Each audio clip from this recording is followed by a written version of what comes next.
All right, hello everyone. My name is Timothy Lee Grant. I really do not want to do this project right now, but sometimes even if you don't want to do something, you have to do it. You have to push through. You have to make sure that you make progress every single day. So, with that being said, let's start this project up. Let's move forward and let's see what we can get accomplished today. So, here we go.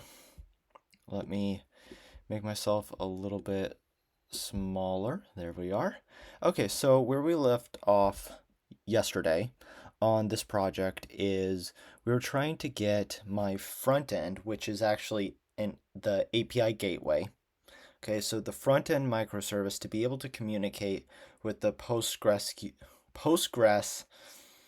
it's said very strangely, PostgreSQL or something like that, right? Postgres database. All right, so we're trying to get that connection, but it wasn't connecting. That's the problem that we are trying to figure out today. Now, I have some suspicions. I think it has to do with the Docker networking and the containers local network versus the local host, and I have uh, my Postgres database on my local device, but I think I'm trying to connect to it from my inside the Docker Compose network. I think that's what's going on. So we're going to try to go and troubleshoot this and figure out how that works. So the first thing that I want to figure out is what is this volumes and what does it have to do with all of these items. So let's come here and let's just go to Copilot and let's ask it that question. So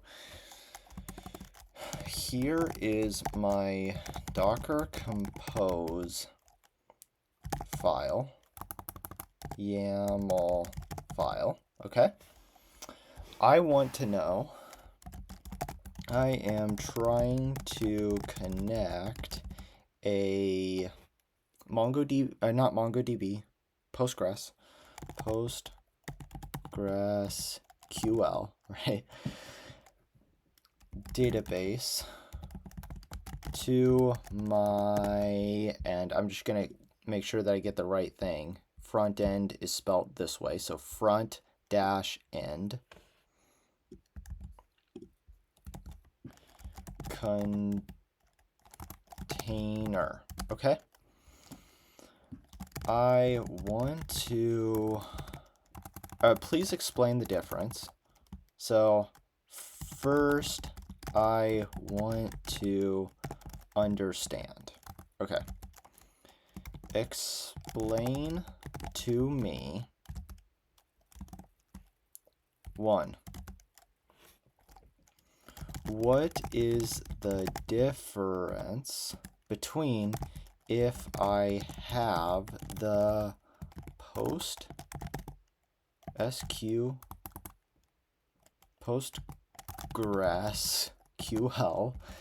database on my local Mac device versus if I have it, I'm just gonna put this somewhere else, possibly in the Docker network itself. Is that even possible?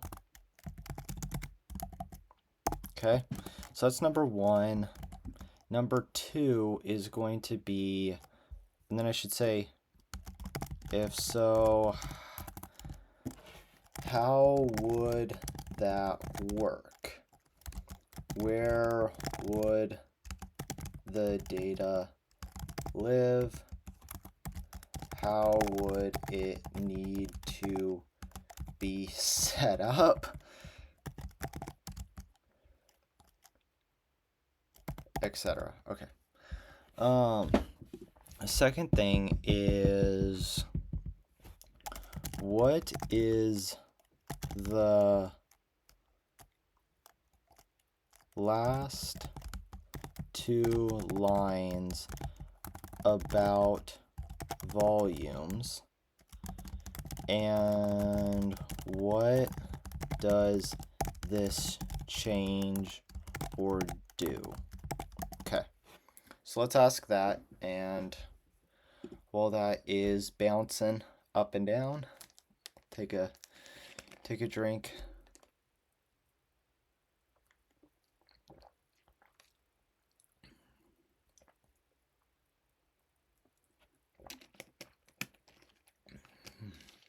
Okay. So,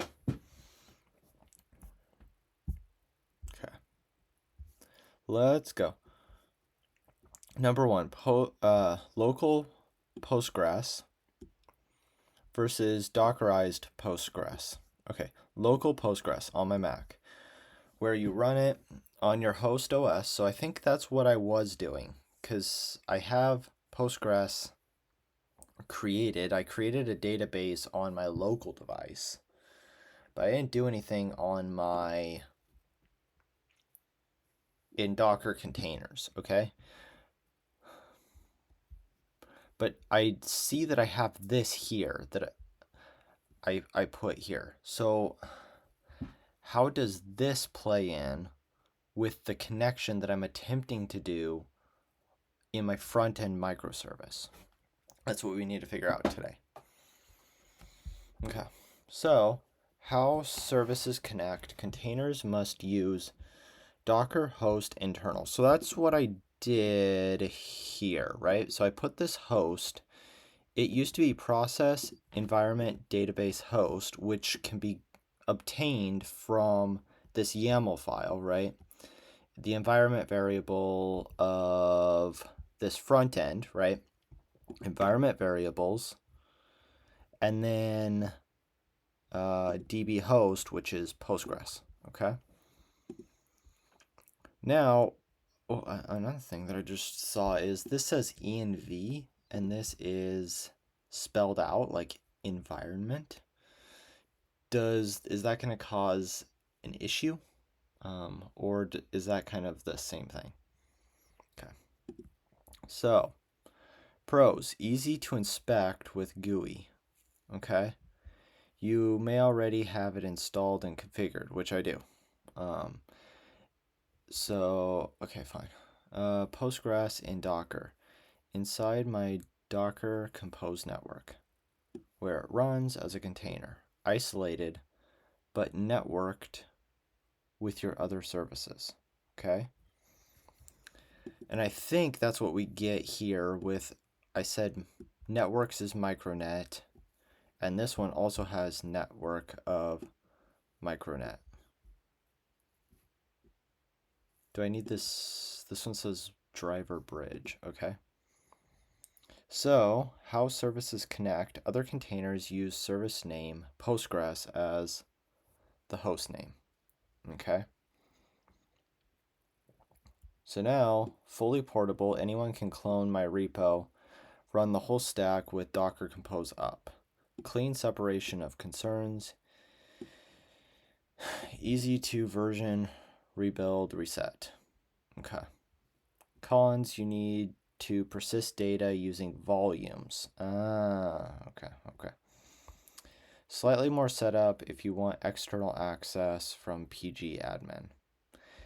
I remember doing something with pgadmin and it was like causing me troubles. Can't remember what that was. I remember yesterday I was doing something with pgadmin. Okay. How it works in Docker Compose. You define a Postgres service. Other service like frontend connect using db host equals Postgres. db host is Postgres, so okay.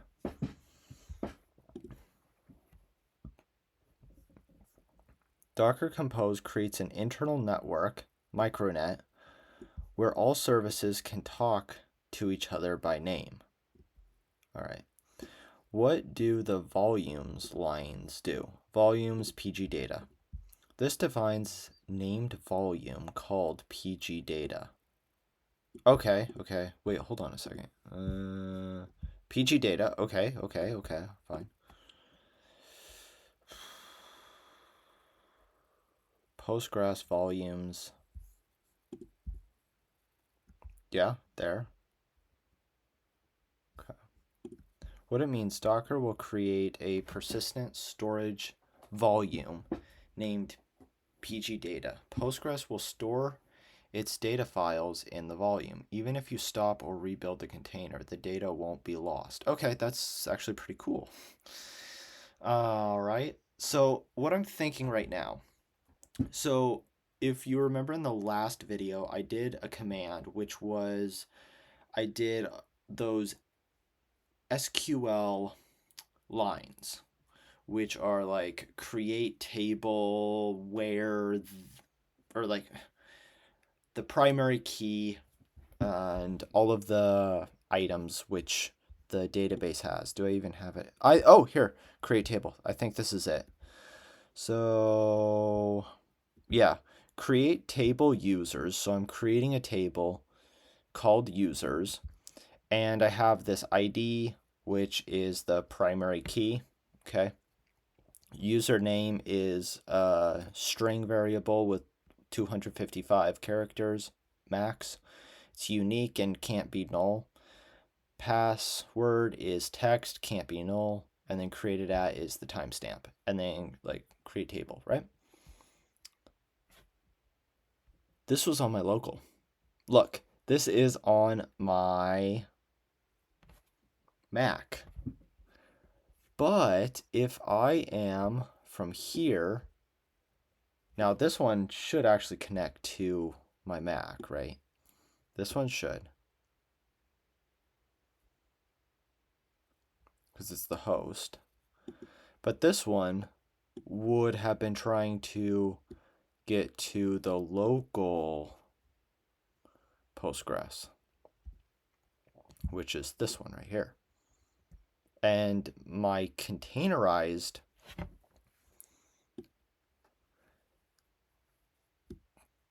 doesn't have any tables. So when I try to add something to it, probably fails, maybe. Or I need to bring this up somehow. Okay. So yeah, now I'm trying to connect to it through this port. So I'm trying to use all of these environment variables that are set in my YAML file here. Okay. But that's not where my local, that's not where this lives. It should be the whatever local host, not local host of the container, local host of my Mac. Okay. And then whatever port Postgres is running on, whatever the password is for my Postgres, okay, all of that. Okay. So I think that's why we're getting errors. So which way should I go? Should I try to connect to it to my local, or should I try to do it through the Docker container? Okay. So I'm actually just going to get rid of this. And then just say kind of like this. Okay.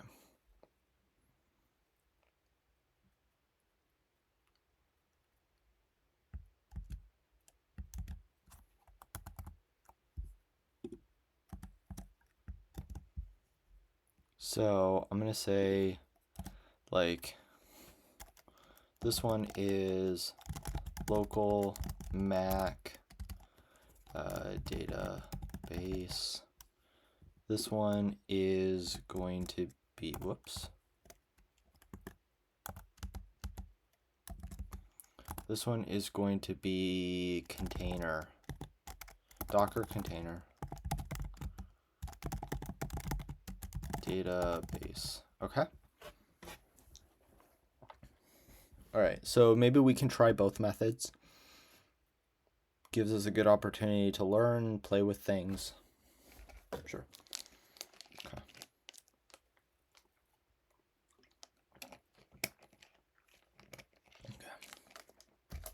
So,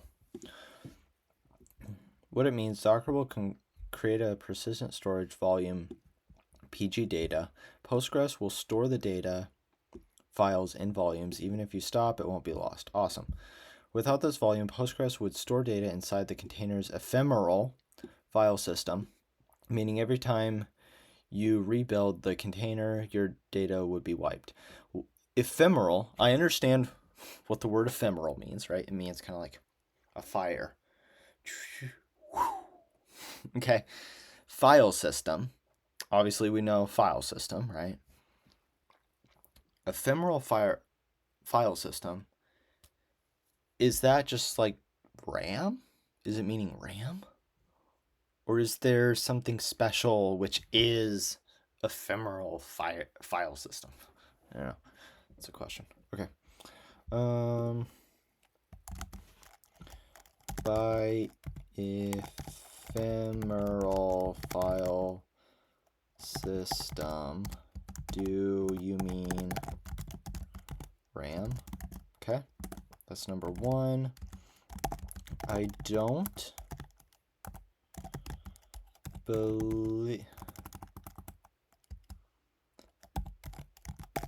believe I ever did what? I don't believe I ever created an actual table inside of a Docker container. Could this be a reason my front end can't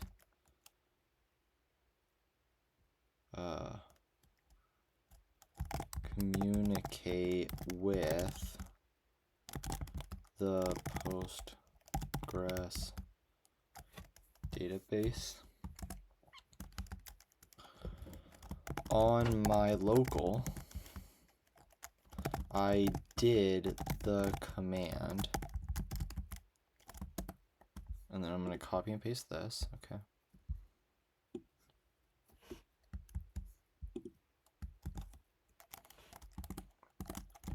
But I didn't do anything like this in the container. Is this a problem? Okay, that's one. And now the other thing is, if I do want to connect to my local, I'll need all of those environment variables, right? What are they? How do I find them? So I believe we are on number 3. So if I do want to connect to my local Mac database, what are those variables which I need to set, and how do I find them? Okay.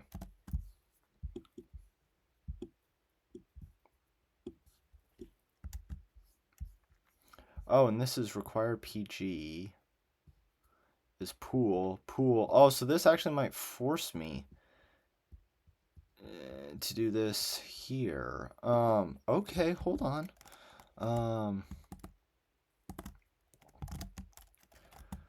Notice, okay. Yeah. Notice in the JavaScript file I just gave you, just put in number 3, it has this pool variable which is gotten from PG. Does this throw a problem if I am attempting to connect to my, actually I'm going to say also notice.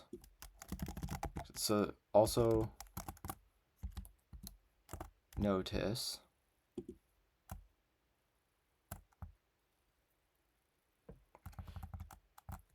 okay, because it's part of number 3. If I'm connecting to my local Mac database, okay, let it do its bouncing.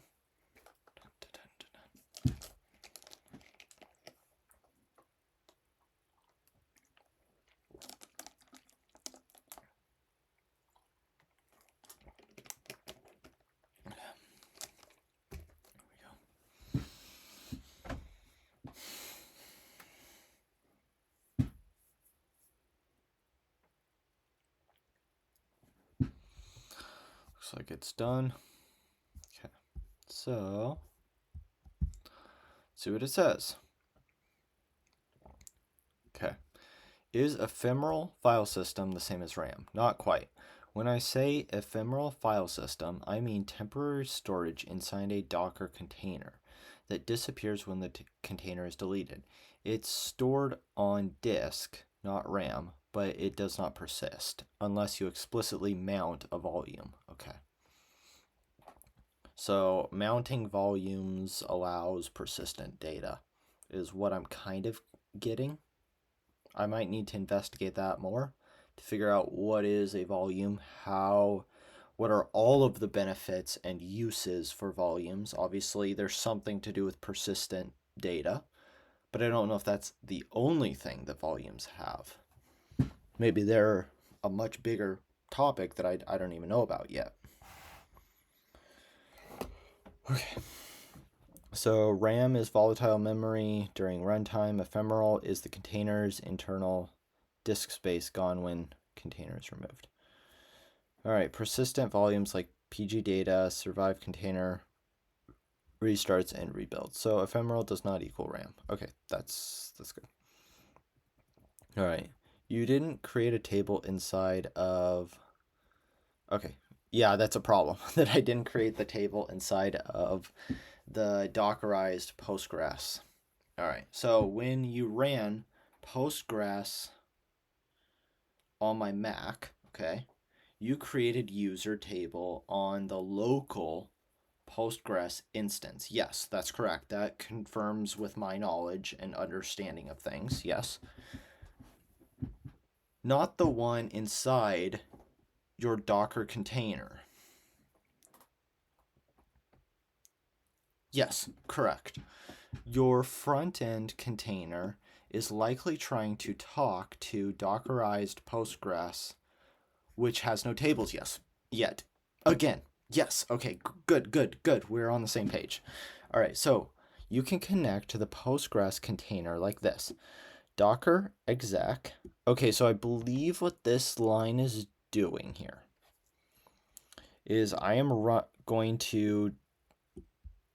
communicating with Docker. I'm trying to get into the interactive mode. So I'm going to get into like the GUI,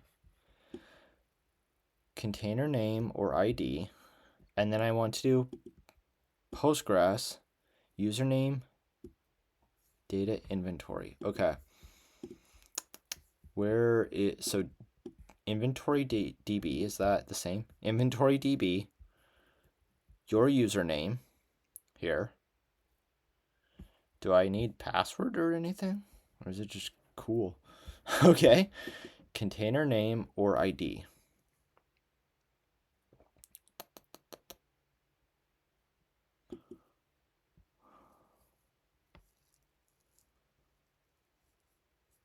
Okay, so now look at this. Watch this. Ready? So Docker images. if I do this, I get like 20 images, okay? I don't know what all these images are doing. Okay. I get so many images. I get so many images. So I need to figure out, all right, what image is actually running? What is going on here? And which one should I actually change it in? Okay. So we need to do that. Okay, then run this. Okay. If it returns no relations, my database is empty. I'll need to recreate the table inside the container. Okay, so connecting my local Mac Postgres from a Docker container.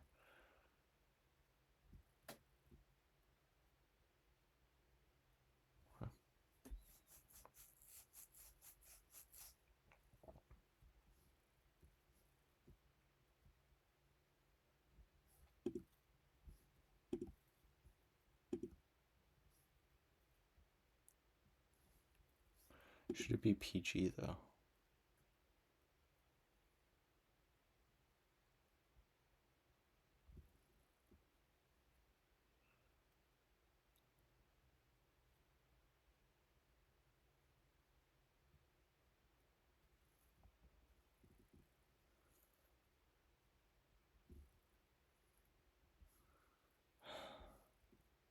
No, PG is standard way to manage Postgres. Oh, PG means Postgres.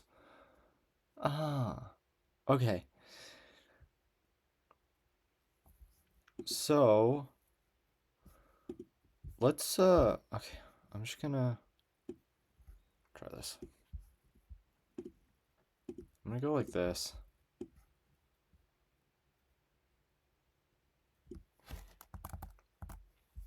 Okay. Go like this, and I'm gonna say for local Mac database, okay?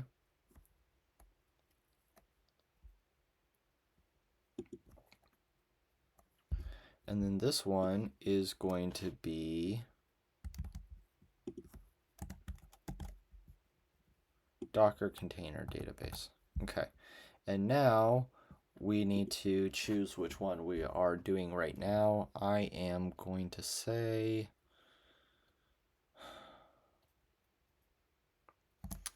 let's just do this one. Okay. Okay, so we got that, and I just wanted to do this so that we didn't lose it, right? Because I'm gonna be asking more questions. But then I have to go and do this. Allow external connections.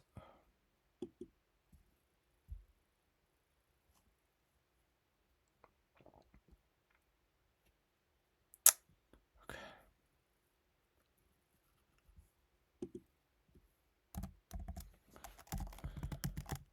Need to, and then just gonna do this so I don't lose it.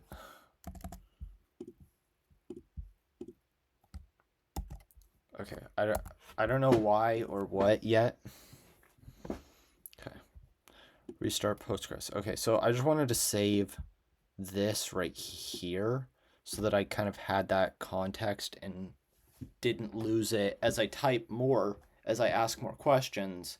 It's going to get further and further buried, and I just wanted to make sure that I have it. I can kind of re-ask questions into the future. Okay. If you're unsure which database your front end is talking to, try logging the connection like this. Okay. So let's try to get the containerized version working. Ideally, that's the one that we want anyways. So first question is here. Okay. I'll say I decided that I want to connect my front end with the containerized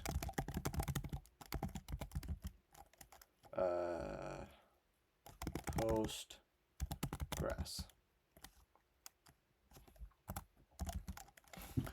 You told me to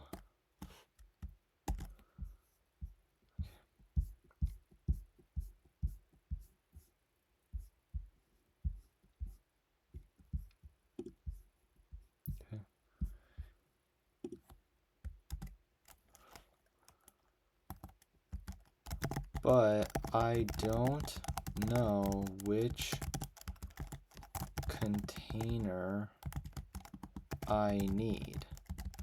I seem to have so many containers. I have no idea what is actually being ran when I type docker compose up. Okay.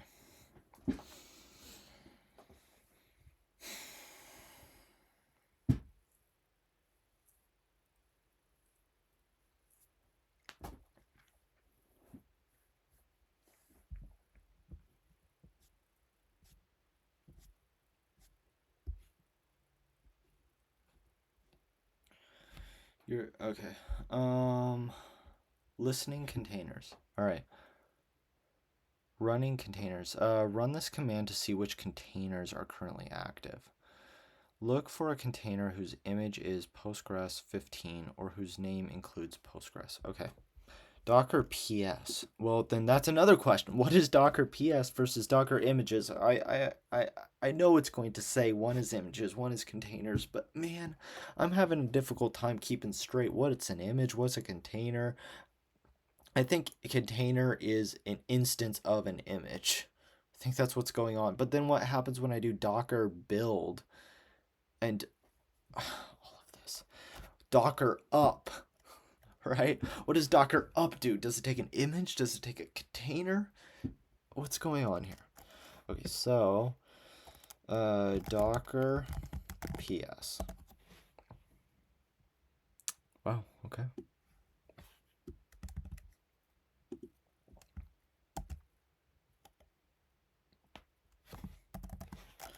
But I have not ran the docker compose up command yet.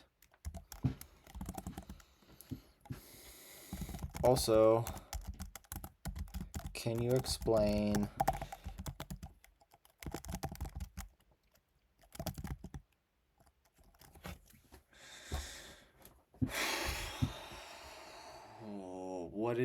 what the image is that's being run, or the container that's being run? Can you explain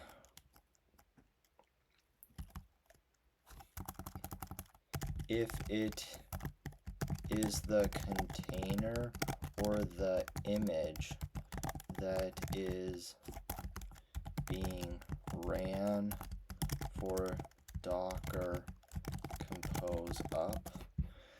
I don't want to ask that yet. I want to delete that and then just do this. Okay. And then it's going to do its balancing and all of that. That's great. Okay.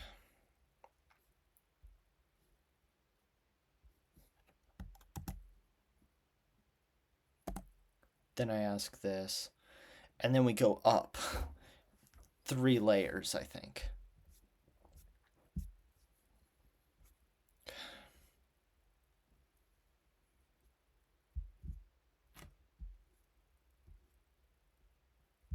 So this is the one that I just asked. This is the information. And now this is the thing that we need to read to understand. Okay. Look for a container whose image is Postgres or whose name includes Postgres. You'll see something like, okay, container ID, image, command, all right? The name you want is likely backend project Postgres. So once we find that, we need to connect using this command, okay? Replace your username and database with the actual values used in Docker Compose, which I believe that actually matches. Then I do this, then I create the table, okay? Then I need to Docker container prune. Just be careful, this deletes unused ones, so make sure nothing important.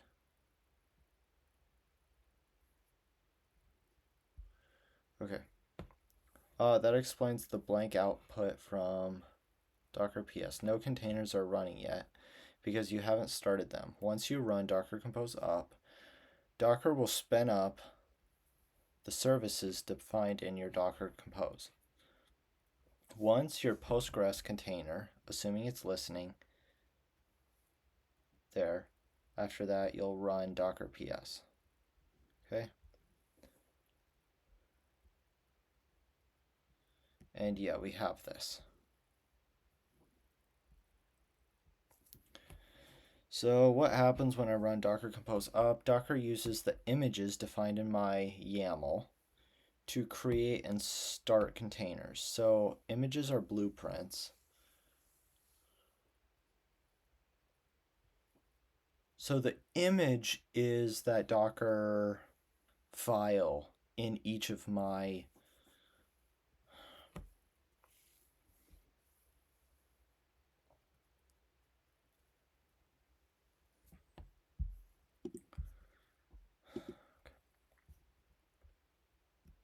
build here, build here.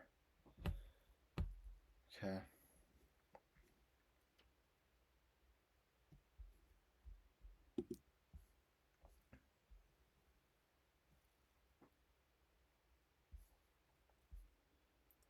All right, so let's do that. Docker compose up.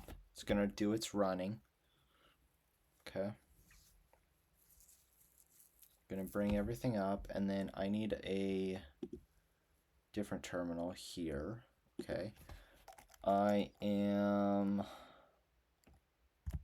going to go up a level, and then I'm going to run that Docker PS, right?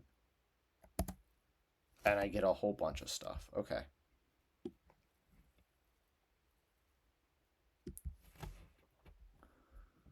Okay. Front end here. This is probably what we're looking for.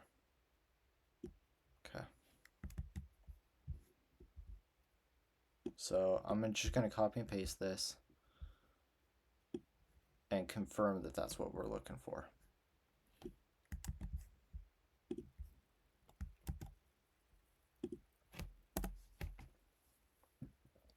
Okay.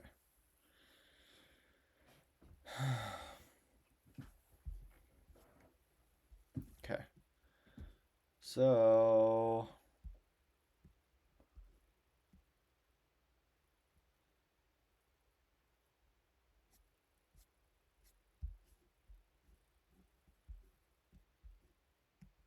yep, that's what we're looking for. Now what I can do is copy this, paste it into there. Hopefully we can get it. Database entry does not exist. Okay. That should probably have to do with my YAML file, right? So let's just copy and paste that in.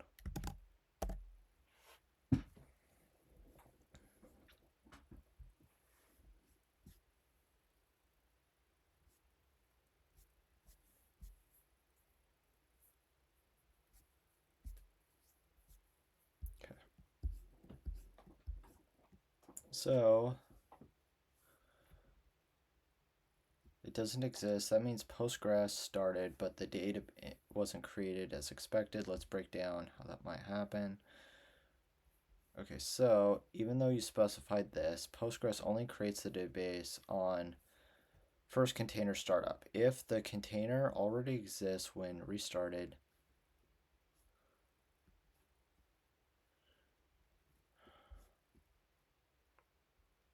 Docker compose down. Okay. So we're yeah, that should be okay. We did it from a different terminal, but it should be fine. Okay, so then I can do docker volume remove this, okay. Okay. If you're using the volume name,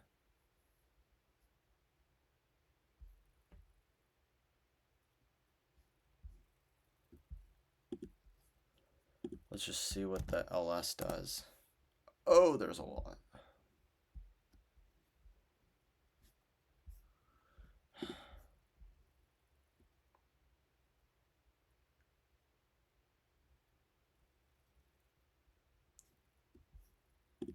I'm just gonna try this. I don't know if this is gonna work.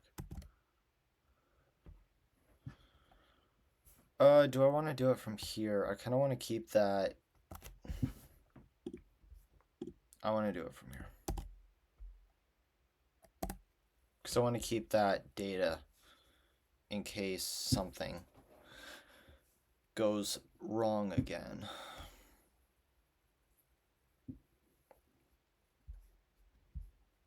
So now I want to do this right here. Okay.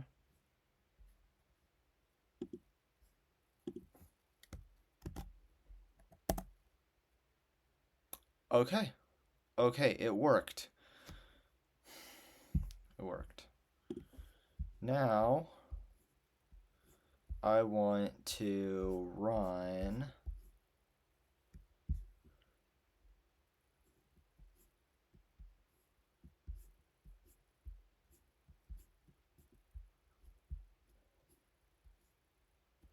this.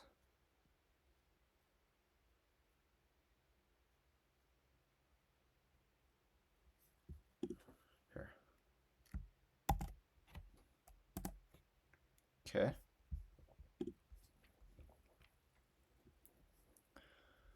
There we go. Then I want to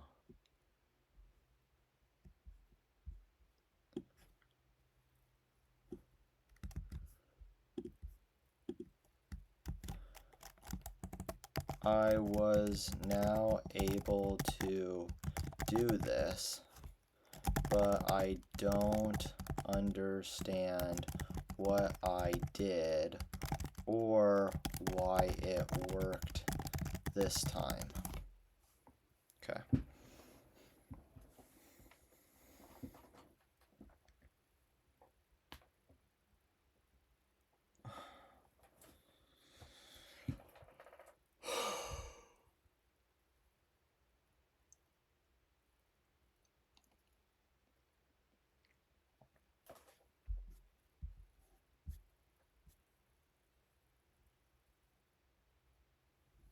Okay.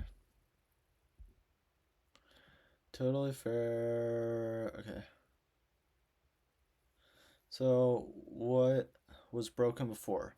You had this in my Docker compose YAML file. Environments, Postgres, DB, inventory DB. That tells Postgres create a database called inventory DB when the container starts. Okay. But here's the catch. Postgres does this on very first startup of my container when the directory is empty.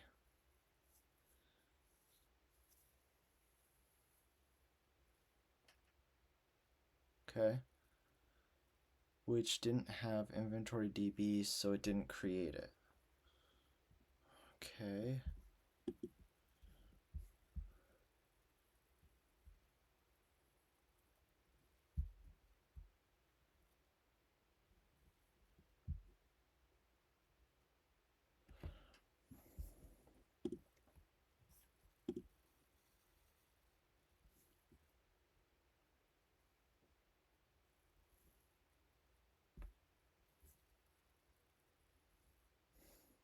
Where is it?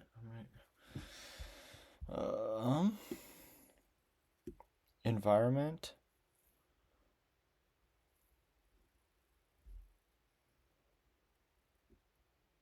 And then PostgreSDB. No. PostgreSDB right there. Okay.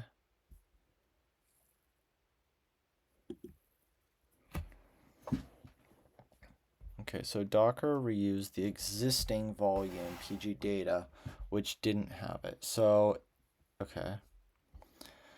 When I did Docker compose down, stopped and removed all containers, Docker volume remove. So I got rid of this backend, deleted the persistent storage. Okay. All right. Docker compose up again, started fresh. And Postgres saw an empty data directory and said, time to create inventory database. Okay. Docker volumes are persistent by design. They survive container restarts and rebuilds. That's great for keeping data safe, but also means that environment variables like PostgreSDB only apply once. Okay, I think I see what's going on. If you ever need to reset your database startup, do remove volume to clear it. Okay. So now, can I actually access it? Let's see. So I was using this one, right? Okay.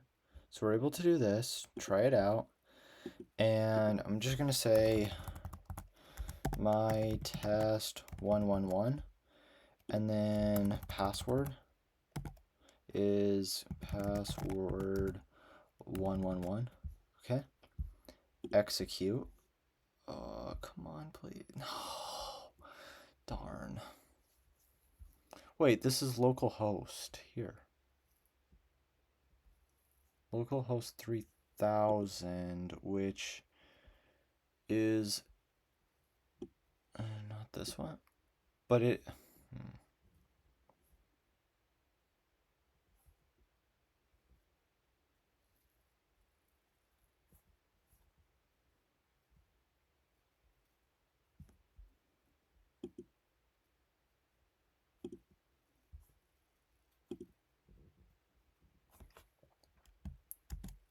I just try to do this, and it should persist in memory, right? Okay. So now I should be able to do docker compose up build or something like that.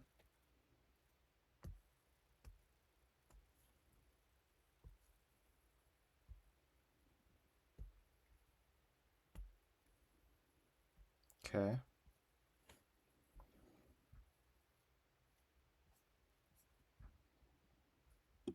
So now I'm going to copy and paste this.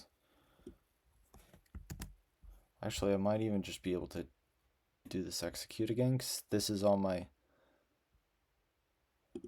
I don't know. I need to just isolate my variables.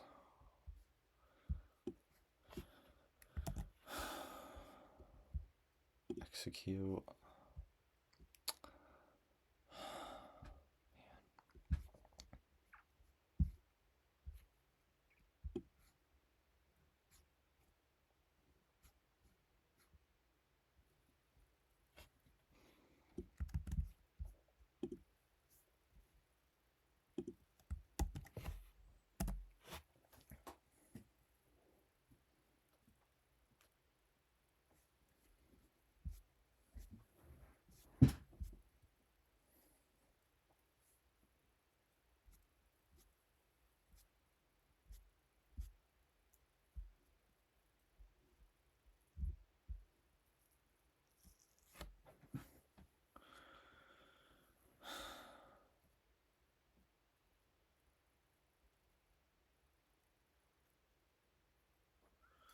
front end is trying to connect to database using host Postgres, but Node.js app can't resolve that name. Usually happens when the front end container isn't on the same Docker network as This is just...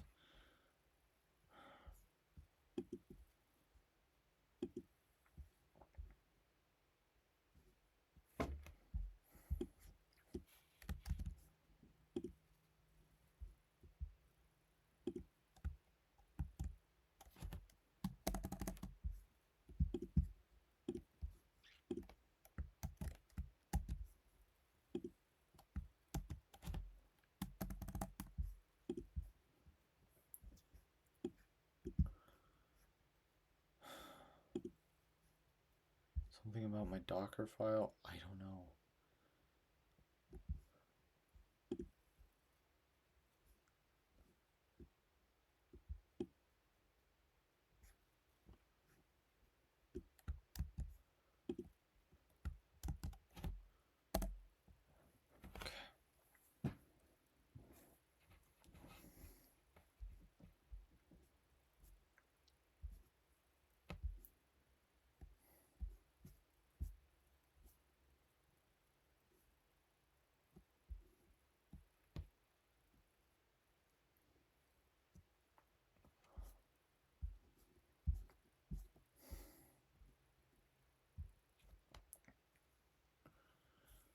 Okay, so it says that this is correct. My YAML is passing that in.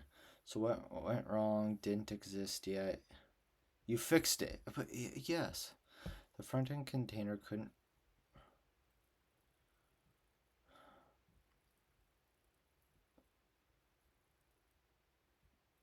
Once you recreate the volume and restart everything,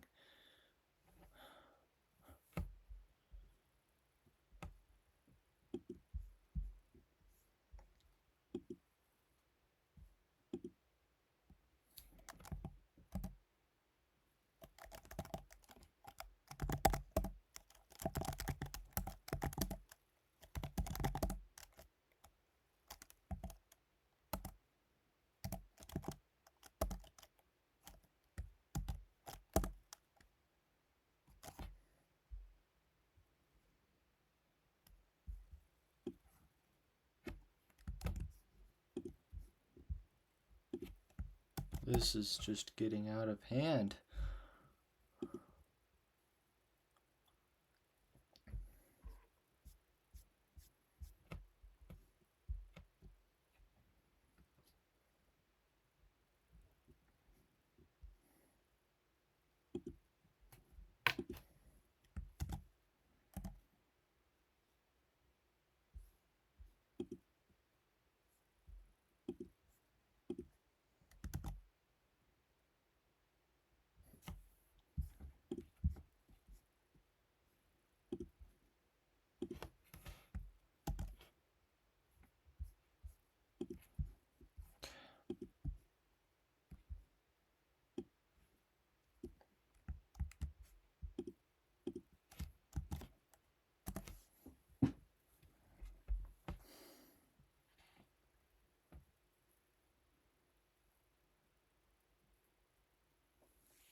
I don't know. Spec the network. It's just...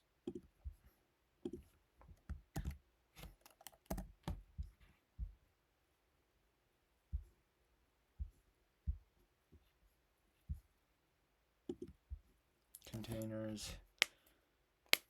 Okay.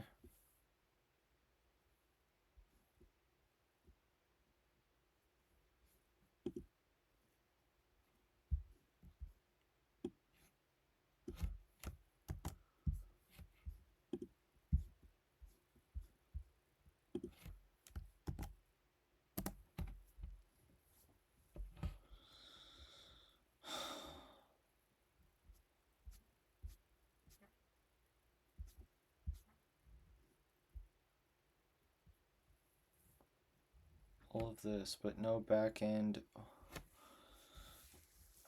Why though? Fix this. But I shouldn't have to do it manually. But I should not need to do that command manually. This indicates that I have a problem with my Docker Compose. Right? How do I fix it? I don't even care about spell. It doesn't matter. I don't want just a patch. Like, I want to sustainably fix it.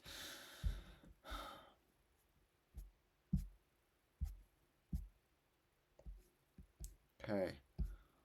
So, you're right and your instincts are spot on. You should not have to manually connect containers to a network. If Postgres didn't show up in Micronet Express, this means Docker Compose didn't wire up properly, which points to an issue in my YAML. Okay. The root of the problem. My Postgres service is missing networks declaration. So it's not being attached to Micronet, even though all the services are. Okay, so here, but it seems to come on, this one. But it does. Oh, wait, network. Oh,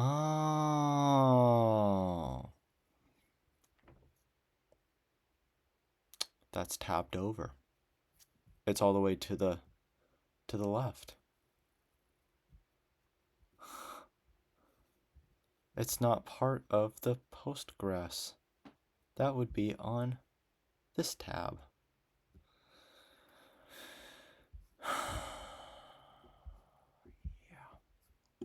Yeah, that would probably be a problem.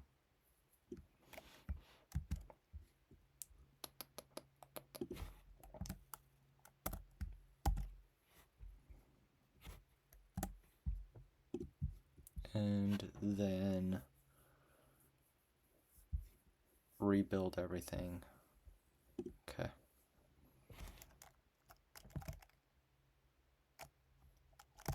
Docker compose down. Then remove the volume to reset the database. Do I need to do that? Because I created the table. I'm not sure about that command yet. I don't know. Well, look at me being all opinionated of something I have no idea about. Like, I don't think I need to do this one. Okay, let's just do this Docker compose up build. Okay. Docker compose up build. Okay. And it should keep my persistent memory, which has that database in it. That's what I'm thinking. Okay. And then this time connect it to this network. Okay. So let me refresh this. Okay. Try it out. Test 222. And then password 222. Okay. Execute. 200. Oh my gosh. Yes. Yes. Yes. Oh my gosh. There it is. There it is. There it is. There it is. There it is. I got it. I got it. Oh my goodness. Okay. Yes. Yes. Yes. Yes. Yes. Okay. Now, what we should do is go into our container, verify that it's there. I want to, let's see those commands. So I'm going to copy and paste this. Okay. So I'm going to copy and paste this.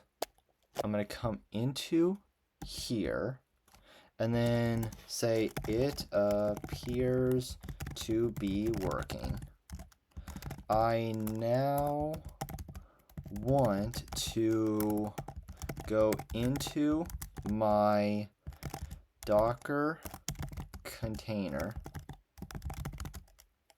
Postgres database, and observe for myself that this item was successfully placed there. How do I, or like, what are the steps to do that?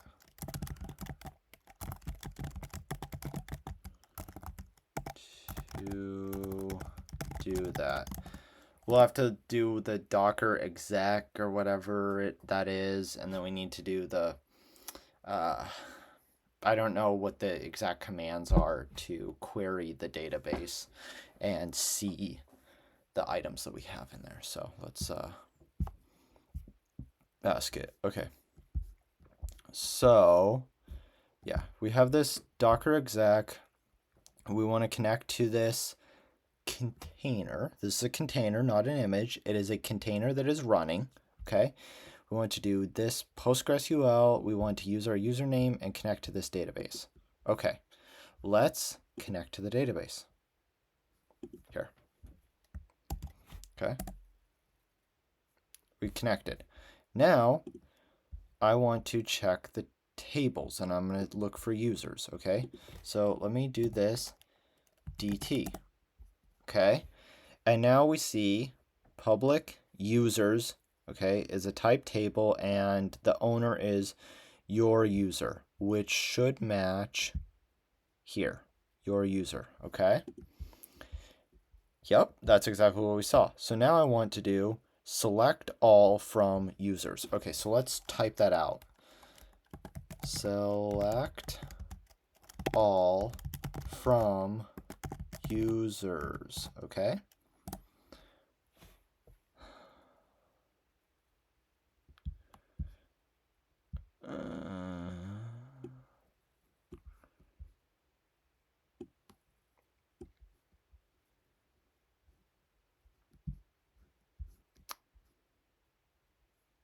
Test 222.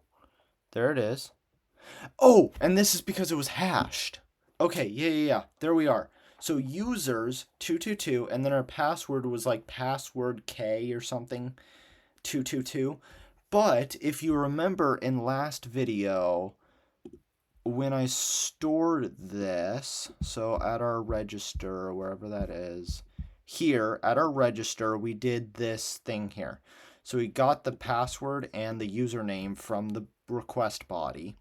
Then we did this function here, which takes in the password, hashes it with like the a random key of 10 or whatever, and then returns this hash, and this hash is actually what we store in the database. So that's what this is doing here. Okay, and then created at, and the timestamp does that September 3rd, 2025 at, okay, well the time is off. This is 7:13 and it's actually midnight. Maybe it's not going off of my local time. Maybe it's probably going off some other time on the planet. But it's the right date, so yes, it is working. Oh, there it is. There it is.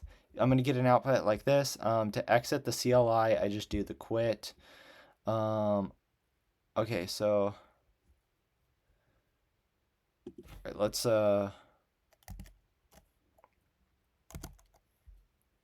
and escape.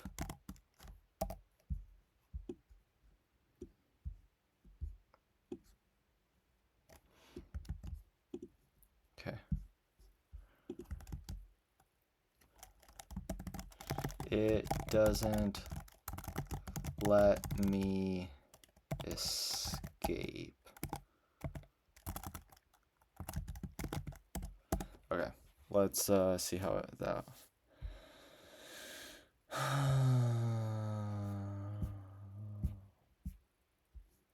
Okay. Just Q. Ah, there we are. Okay.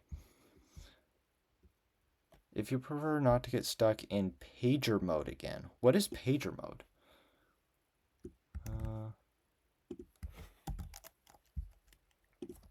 What is pager mode?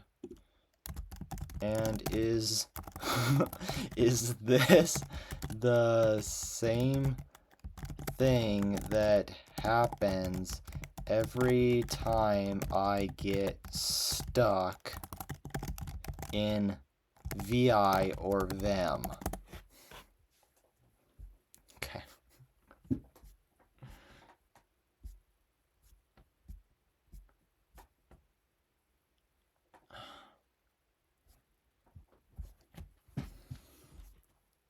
Okay. Come on, come on, come on. Okay. So here, what is pager mode? In command line tools like Postgres, pager mode is a feature that pipes long output through a program. Oh, it's like less, or no, not like less. I mean, it's like when I do like whatever the show, and then if there's a ton of entries, it does it by page. Oh, which is why it's called pager mode. Okay, well, there we are. These pagers let you scroll through the results one screen at a time, rather than flooding your terminal with everything at once. You're in pager mode when you see more or end at okay. You can scroll down with the arrow keys or space bar, or press Q to quit. I see. Okay. Arrow keys or spacebar. Just remember that when I'm in pager mode. That's actually kind of helpful because I've entered that mode many times, but I didn't know how to get out of it, right? Because I would always think it was the them thing. And I would be like, escape colon Q or WQ, enter. And it wouldn't do it. And I would be like, why? Okay, so now I know next time I'm in pager mode, Q. And then I can toggle with the up and down arrow keys. Okay. So, yes, in spirit, but not in mechanics. Pager mode is passive. You're just viewing output. VI or VEM is an editor. You're actively editing.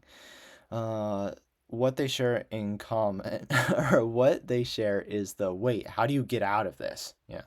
Panic moment. That's right. In Vim, the classic escape route is escape colon Q. Or if you made changes and want to save, right quit. Yep. Okay, why it feels similar, both environments. Hijack. I like that word. Yes, that's right.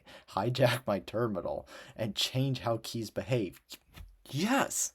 That's what I want to say too. Suddenly, your usual commands don't work. I like you, Copilot. You get me. And you're in a different mode until you learn the secret handshake to exit. Okay, and now we know. Now we know the secret handshake, and now we don't need to be confused anymore. Thank you. Thank you, Mr. Copilot. You've saved me a lot of future trouble. All right. If you ever want to disable pager mode, we don't need to disable it. We know how to use it now. Okay. There we go. Awesome. It's up. Postgres is working. We entered in data. We saw that the data is there. It's working. We got it. We got it. Oh, I'm so happy. Okay. Thank you, everyone, for watching this video. If you want to see more videos in the future, subscribe to this channel. I would love to have you along in the journey. I make videos. I'm going to continue with this project, obviously. We still have a little bit more that we need to do. We need to actually give the user a front-end page so that they can put in their username and password, and it goes to this register endpoint. It communicates with the database, and then we need a login that they can log in, and it will check if their username and password is correct, and if so, it will authenticate them and get them to be able to enter into our service. So if any of that seems interesting to you, subscribe to this channel. Other things that I have planned for this channel is I'm thinking about in the future I will start, because the entire point of my channel right now is to try to learn those topics. The entire point of my channel right now is to learn those topics that are important within software engineering. So specifically back-end software engineering. That's what I'm trying to go into. That's what I want to become. That's what I'm hoping to be able to do, right? So how do I do it, right? I have no idea. That's what this channel is about, right? Because when I started, I had no idea about back-end software engineering, and I have no idea how to do it. Well, now I'm starting to see, like, okay, well, I see the path forward. I see what I need to do. I see how I need to move forward, and what skills I need, what projects I should build, what I should be doing with my time to be able to make that jump. So what I think I'm going to be doing in the future, I'm going to try to get this project done. I'm going to try to get it presentable. I'm going to present it, right? Then after that, what I want to do is move on to cloning projects. So what I mean by that is I want to do things like clone, whatever. There are these system design questions, right? Interview questions. They say design, I don't know, design Facebook Messenger or something like this. They'll give you some software system. Now what you need to do is do the components of how the load balancer is going to work, how the different microservices are going to be, what the API endpoints are going to be. You need to design the high level overview of it. Well, what I'm thinking about doing is going and saying, all right, well, how am I going to prepare for this? I think what I'm going to do is I'm going to pick a service that would act as design this X service. I haven't decided which one I want to do yet. And then I am going to try to not only just design the high level how things are operating, but I want to actually build it, which gives me multiple different advantages. The first is, okay, well, I get to see and practice how the system works, and I also get to see firsthand, like, understand it, because there's a huge difference between drawing it. Oh, this component does this. Okay, great. This component does that. Great. I put all these together and here's the system. Awesome. But you don't actually intuitively feel it until you build it. Okay, so it allows me to understand system design and feel system design. That's number one. Number two, I get the technical knowledge of, okay, well, building it not only gives me the feel of the system design, but it also gives me a lot of practical skills. That's number two. Number three is it gives me something to put on my resume as well. So 3 things at the same time. And then number 4 is I want to choose something that I'm also a little bit curious about. Like, okay, well, how does X actually work? I want to be able to take that opportunity to answer some of the questions that I have. And I'm curious, like, how does this system work? So I want to have that as well. But anyways, that's kind of the direction that I'm thinking about going in the near future for this channel. The other thing is, obviously, I do leak code videos where I attempt to solve leak code problems and try to walk through what I'm thinking, how I am planning to improve on leak code. If I stumble, okay, no problem. why did I stumble with that problem? Where are my misconceptions? What do I need to focus on to make sure that I don't stumble on the next problem which is similar to it? So that's kind of what this channel is. If that's interesting, subscribe. I would love to have you around, and I hope everyone has a good rest of the day. My name is Timothy Lee Grant, and I'll see you guys very soon.